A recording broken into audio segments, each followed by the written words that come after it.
For decades, the world has lived under the shadow of the nuclear sword.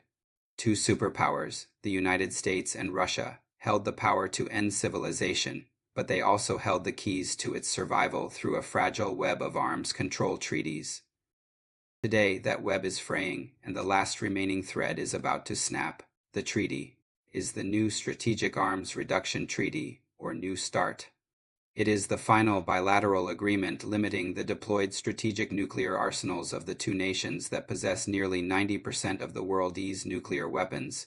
It is set to expire in February 2026, and as of today, October 6, 2025, the clock is ticking louder than ever. The question is no longer if the treaty will expire, but what happens in the nuclear vacuum that follows. The answer could redefine global security for a generation. The immediate crisis centers on a recent proposal. Russian President Vladimir Putin, in a move that some analysts view as a calculated diplomatic maneuver, has offered a simple solution: a one-year unconditional extension of the treaty. The New START Treaty, signed in 2010, limits each side to 1,550 deployed strategic warheads and 700 deployed intercontinental ballistic missiles, submarine-launched ballistic missiles, and heavy bombers. It also provides a crucial verification mechanism, allowing both sides to inspect the other's arsenal, a vital tool for preventing miscalculation. The response from Washington was swift and perhaps surprisingly positive. President Donald Trump, who has previously expressed skepticism about arms control, stated that the Russian offer sounds like a good idea to me. This apparent consensus is a rare moment of agreement in the deeply fractured relationship between Moscow and Washington. But this temporary fix is less a solution and more a pause button on a crisis. The one-year extension, if agreed upon, merely kicks the can down the road, delaying the inevitable and more complex negotiations that must follow. The path to a long-term successor treaty is blocked by what we can call the Nuclear Trilemma, three interconnected and deeply contentious issues that the original New START treaty never addressed. First, the China factor. The United States has long insisted that any future arms control agreement must include China, whose nuclear arsenal is rapidly expanding. Beijing, however, flatly refuses, arguing that its arsenal is dwarfed by those of the US and Russia. They suggest that if they are to be included, then the nuclear forces of the UK and France must also be brought to the table. This creates a diplomatic deadlock, with Washington unwilling to sign a new treaty that doesn't constrain its primary geopolitical rival. Second, tactical nuclear weapons. New START only covers strategic weapons, those designed for long-range, decisive strikes. It completely ignores tactical or non-strategic nuclear weapons, which are smaller, shorter range, and intended for use on the battlefield. Russia is estimated to possess a significant advantage in this category, with nearly 1,500 non-strategic warheads compared to the US's approximately 200. Moscow is keen to include these in future talks, while Washington is wary of giving up its conventional military advantage in exchange for limiting Russia's tactical nukes. Third, new technology and strategic ambiguity. Both nations are developing new, unconventional weapons that blur the lines of what constitutes a strategic threat. Russia is deploying systems like the Avangard hypersonic glide vehicle and the Kinzhal missile. Meanwhile, the US is investing in projects like the Golden Dome space-based missile interceptor network, which Moscow views as a direct threat to its deterrent capabilities.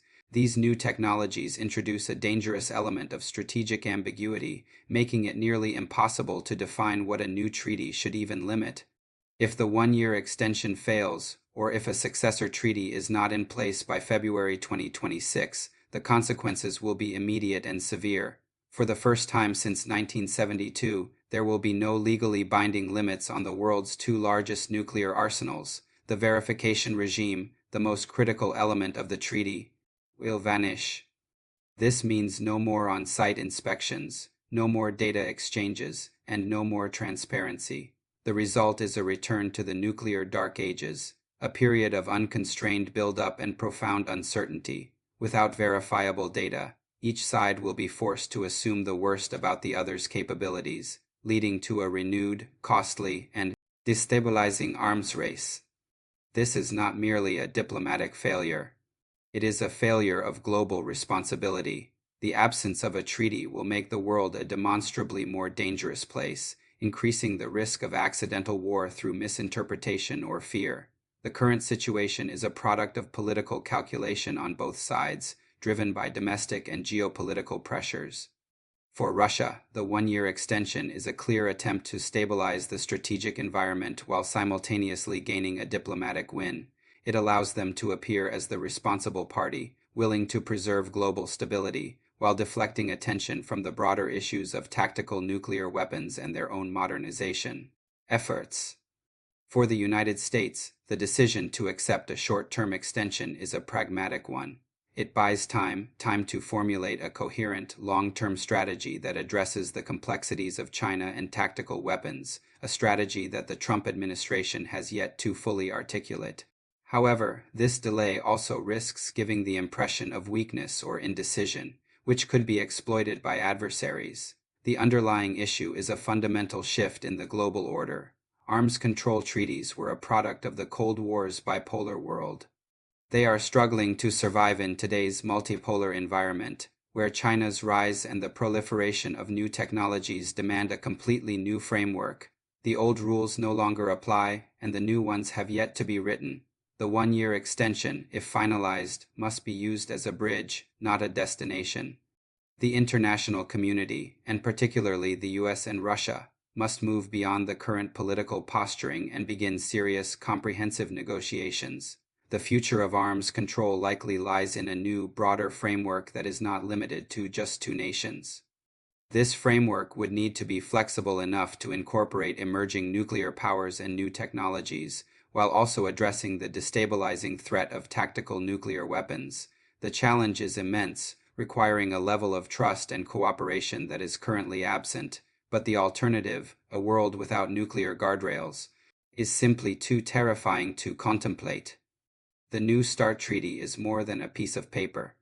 It is a symbol of humanity's collective will to survive. Its potential expiration is a stark reminder that the greatest threats to our future are not always visible on the battlefield, but are often hidden in the quiet failure of diplomacy.